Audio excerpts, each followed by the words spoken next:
Vou gravar um vídeo para vocês aqui falando sobre o assunto da prova de segunda-feira. E, enfim, isso é para a galera do grupo, claro. Quem está online, quem está presencial, eu vou daqui a pouco estar na escola falando sobre isso. Então, assim, gente, o nosso assunto basicamente são as bacias hidrográficas e também a questão da degradação, né, dos recursos hídricos, os impactos ambientais que vêm dessa degradação. Então, começando falando sobre as bacias hidrográficas, bem que logo no início a gente tem uma definição do que são bacias hidrográficas. Olha, pode ser definido como uma parte do relevo abastecida por um rio principal, seus afluentes e subafluentes. Estes últimos são pequenos rios que desaguam em rios intermediários, chamados de afluentes, que acabam desaguando no rio principal. Então, basicamente, é aquilo que nós já falamos em algumas ocasiões anteriores. Esse é um conceito, uma definição bem simples do que vem a ser uma bacia hidrográfica. Tá? O texto continua dizendo que geralmente o rio principal é o que dá nome à bacia hidrográfica. Então, bacia amazônica vem do rio Amazonas, bacia do São Francisco, do rio São Francisco, e assim vai. Tá? Geralmente, não quer dizer que vai ser sempre, tá? Mas na maioria dos casos é assim que funciona. E vamos entender isso aqui, ó. Cheguei a falar também sobre isso em sala de aula, mas para a galera do grupo, caso tenha ficado alguma dúvida, existe uma coisa que divide uma bacia hidrográfica de outra. Para a gente saber exatamente o que marca essa divisão, onde uma bacia começa e outra termina, nós temos esse elemento chamado divisor de água, que é o que está aqui na foto. Deixa eu ver, olha aqui, gente. Eu coloquei essa imagem aqui para justamente mostrar para vocês, olha. Essa parte mais alta do terreno aqui, ó, é onde vai ser, claro, atingida pelas águas da chuva. A gravidade vai puxar essa água para baixo e, como nós temos aqui uma clara divisão, literalmente falando, de duas áreas, você tem a formação de um rio aqui na bacia hidrográfica A e de outro rio na bacia hidrográfica B. Tanto na bacia A quanto na bacia B, você tem também a formação dos afluentes. Então, é essa área mais elevada aqui do terreno que vai marcar a divisão de uma bacia hidrográfica para outra, por isso que ela é chamada de divisor de água. Tá? Bom, então esse aqui é um desenho básico, um esquema clássico de uma bacia hidrográfica. Se você for olhar, ó, as partes mais altas do terreno são onde os rios nascem e, como eu falei, a gravidade vem puxando eles para baixo e eles vão formando essa rede de rios abastecendo esse rio principal que vai, nesse caso, desaguar aqui nesse corpo d'água, que pode ser o mar, pode ser o lago, enfim. Aqui nós temos os elementos que compõem uma bacia hidrográfica. O rio principal, que é o de maior volume, o rio, digamos, mais parrudo, certo? Que acaba sendo delimitado pelo relevo, tá? Aqui está bem claro, é só vocês, quem está vendo o vídeo, tira até print se quiser, que já fica aqui um conceito bacana do que é rio principal, do que é afluente, do que é subafluente, divisor de água, várzea, foz, enfim. Tira um printzinho e já guarde para sua prova, que vai ser bem importante. Em relação aos tipos de bacias hidrográficas, o livro até que não falou sobre esse detalhe, mas é bom que a gente dá uma, digamos, a gente fala um pouquinho sobre isso aqui. Nós temos esses tipos de bacias hidrográficas: endorreica, exorreica, arreica, criptorreica, diarreia, não tem, brincadeira. Mas assim, basicamente esses 4 tipos. Então, o conceito básico para cada uma dessas 4 bacias, a bacia endorreica é aquela que vai desaguar. Quando eu digo desaguar é, entre aspas, a bacia vai terminar. O rio vai terminar, a gente sabe que o rio não termina. O termo correto é desaguar. Mas, para tornar mais simples, o rio ele vai terminar, certo? Em um lago ou em um mar fechado, certo? Mar fechado. Ele não chega a mar aberto. Então, esse é o tipo de bacia endorreica.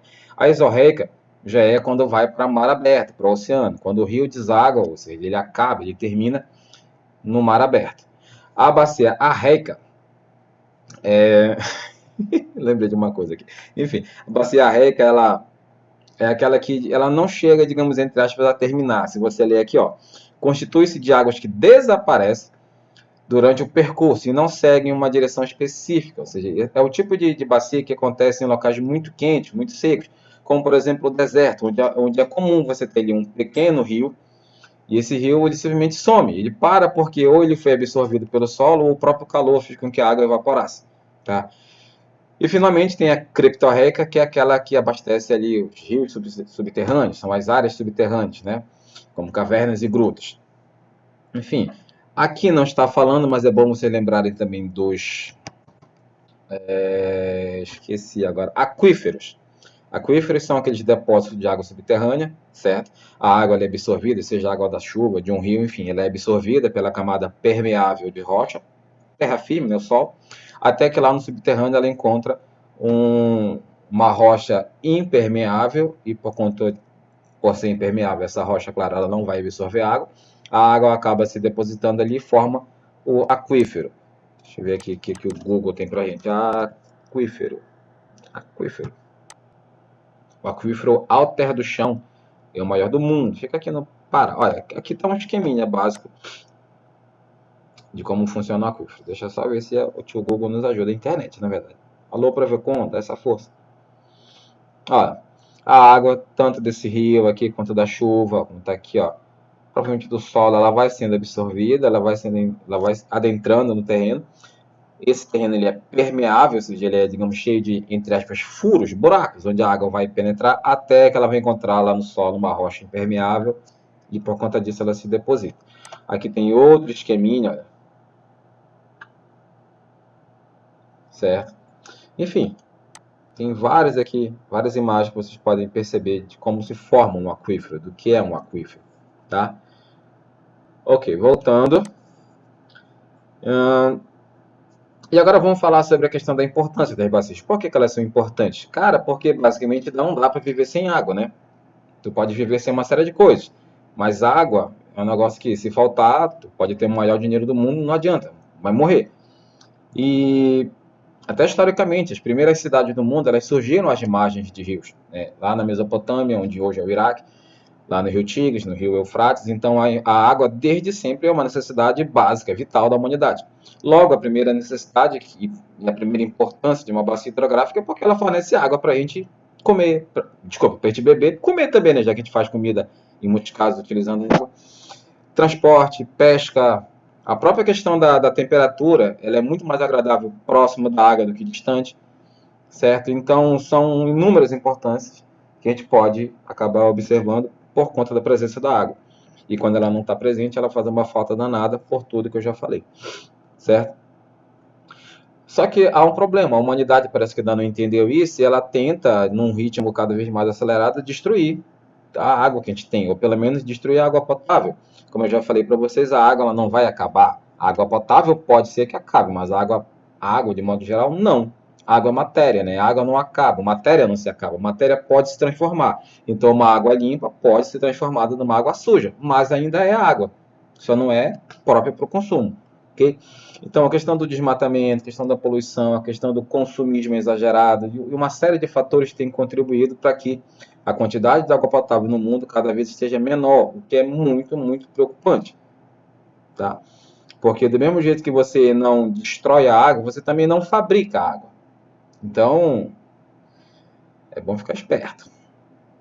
Aqui essa distribuição que vocês têm no livro, né, da água doce e da água salgada, da água de modo geral, né, disponível no mundo, tá? 97,5% salgada, 2% doce, desse 2% doce, quase 70% está nas geleiras, 30% no subsolo e apenas 0,4% nos rios, lagos e pântanos e atmosfera, que é o que a gente usa para viver. Então, assim, tem muita água? Tem, mas nem tudo a gente pode usar. Então, na verdade, é a minoria. Entrando nas bacias hidrográficas aqui, rapidinho, nós temos aqui as principais do Brasil, claro. Bacia Amazônica, Tocantins, Araguaia, São Francisco, Platina, Paraná e Uruguai. Aqui está, digamos, a definição, as principais características de cada uma delas. Fiquem atentos a isso, vai ser bem cobrado em prova, tá? E aqui algumas bacias que são menores, mas são igualmente importantes. Elas são menores, o que não quer dizer que elas não valham nada. Nem está no livro de vocês direito essa parte, mas enfim, só para constar, o Atlântico Sul-Nordeste, Atlântico Sul-Leste e Atlântico Sul-Sudeste. E aqui você tem exatamente os locais onde essas bacias estão, digamos, localizadas. Locais estão localizadas é ótimo. Os locais onde elas estão e as principais características. Indo para cá, nós vamos falar um pouquinho sobre a questão da poluição, da degradação dos recursos hídricos, certo? Porque, como eu falei, né, a humanidade ela tem realmente feito um trabalho excelente no que diz respeito à poluição. Vocês estão de parabéns, nós, né? Então, assim, povo, a poluição da água está aqui. Nós temos algumas causas. O aquecimento global, né, o aquecimento global ele é algo natural, tá? Não é que o ser humano está causando o aquecimento da Terra, não, isso é natural. O problema é que a gente está acelerando esse aquecimento, a gente está fazendo esse aquecimento ser muito mais forte, muito mais alto do que ele deveria ser. O ritmo normal dele já foi embora há muito tempo, ele está trabalhando numa escala bem maior. E isso é culpa nossa, porque isso faz com que as geleiras, por exemplo, derretam, o nível da água dos oceanos sobe e certos lugares podem e já estão sendo inundados. Desmatamento, obviamente, porque isso acaba fazendo com que o equilíbrio ecológico seja quebrado. E se você quebra esse equilíbrio, obviamente que problemas vão surgir em todas as esferas da nossa vida, inclusive, obviamente, na água, né? Já que muito desse lixo que é causado pelo desmatamento acaba parando na água. Atividade industrial, não preciso nem dizer, né? Várias empresas acabam soltando dejetos, que é uma palavra bonita para lixo, na água, e obviamente isso causa muita poluição, intoxicação, doenças, até morte. Lixos e afluentes, águas fecais, meu Deus, até bosta na água estão jogando, é claro que estão. Então, o tráfego marinho são várias as questões. Eu não vou ler uma por uma porque vai ficar um vídeo muito longo e a ideia é fazer algo mais curtinho. As consequências: destruição da biodiversidade, ou seja, a quantidade de diferentes espécies de animais e plantas fica afetada porque esses animais também precisam de água. Essas plantas e animais, né, os seres vivos precisam de água. E se você acaba poluindo a água, obviamente que essa biodiversidade acaba ficando muito afetada. Produção de cadeia alimentar, porque pensa comigo, se você polui muito, você tem, é meio que uma escala, é uma reação em cadeia. Você tem uma dificuldade para certas plantas nascerem, animais que se alimentam dessas plantas vão ter dificuldade, podem acabar morrendo de fome, carnívoros que se alimentam dos animais herbívoros vão ter menos presas para comer. Então perceba que é uma reação em cadeia, é um efeito dominó. Uma coisa, um problema acaba causando outro, que causa outro, que causa outro, e assim vai indo. Escassez de água potável, né? Porque se você destrói água potável, obviamente falta. É bem uma coisa bem fácil de entender, né? Parece, né, que era para ser fácil, mas como eu disse, tem gente que pensa que vai beber dinheiro, porque essa destruição causada pela água é toda motivada por questões financeiras. Então, como esse povo acha que é mais importante ter dinheiro do que água, eles estão poluindo mesmo. E esse povo que eu digo, sim, principalmente países desenvolvidos, grandes indústrias, mas a população também, porque a gente vê muito que a população é bem mal educada, ou pelo menos, se não mal educada, não faz uso pela educação que teve, porque a gente vê as pessoas jogando lixo no rio, jogando, entupindo bueiro, enfim, todo aquele papo que a gente já conhece bem. Doenças e mortalidade infantil são outras consequências. E existem mais, mas a gente vai ficar só com essas aqui, que já dão uma ideia bacana. Bacana é uma palavra meio complicada para esse momento, mas já dá uma ideia bem definida do quão prejudicial é a poluição das águas. Tá? Possíveis soluções para isso: reduzir as emissões de CO2, que é um gás muito poluente, que é, por exemplo, emitido pela fumaça dos carros, das motos, né? Enfim, isso acaba evitando o aquecimento terrestre, ou melhor, diminui os efeitos do aquecimento, tá? E também da acidificação dos oceanos, que é a quantidade de ácidos que são prejudiciais nos oceanos. O uso de pesticidas químicos também, tá? O reaproveitamento da água, certo? Se não para beber, mas pelo menos para outras atividades, como regar plantas, fazer limpeza de casas, de automóveis, enfim, para fazer, digamos, trabalha com pinturas da própria indústria. Muita da água reaproveitada pode ser utilizada pela indústria, já que não é uma água para consumo humano, né? Essa água ela só não precisa ser suja e fedorenta, mas ela sendo ali uma água limpa, mesmo que para consumo humano ela não seja boa, para a indústria ela pode ser útil, tá?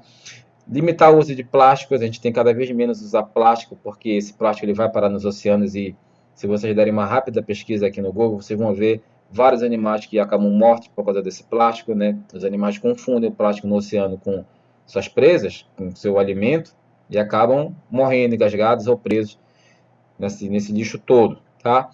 E promover a pesca sustentável. A gente que vive em Cametá, numa região que a pesca é bem forte, deveria saber disso até mais do que os outros. Então, bem, gente, já parando por aqui, porque, como eu disse, esse vídeo não é para ser muito longo, acabou ficando mais longo do que eu queria, mas, de modo geral, os assuntos que vocês vão precisar saber para a prova estão aqui, tá? Boa sorte, todo mundo, qualquer dúvida é só chamar e, bem, se prepare, tá? No dia da prova, para a galera que está online, eu vou gravar um vídeo explicando questão por questão, para que vocês possam entender. É claro que eu não vou postar agora, só no dia da prova. Então, beijinhos e me aguardem. Tchau, tchau.